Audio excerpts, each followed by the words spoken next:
San Nicolas. Ayan. Tomorrow tayo. Oh. Anyway, Tess.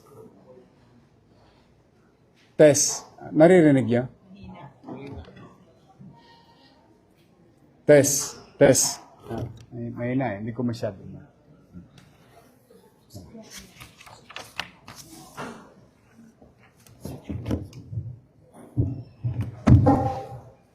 Tess, you. Si Tess talaga, saan ba si Tess? Anyway, good morning, ladies and gentlemen.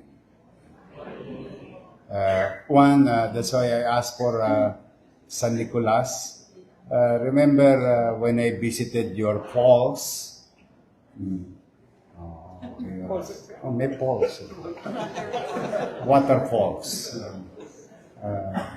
I think that's the most beautiful health center in the world. Because you go to the health center, you feel the nature where there is waterfalls at Amag. So very organic. I'm sorry, I have to shut it down because for your own good as frontliners. Hindi po pwedeng minuto hinihigop ng baga ninyo yung Amag. Magkakasakit kayo nun. And I feel sorry for you because it was like that. It is like that for so many years unattended. So that's why, despite at that time,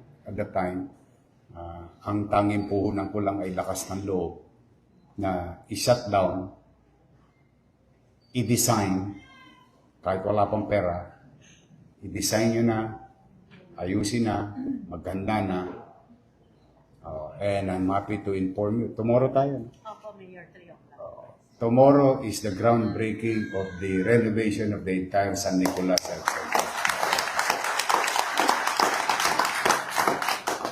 At yung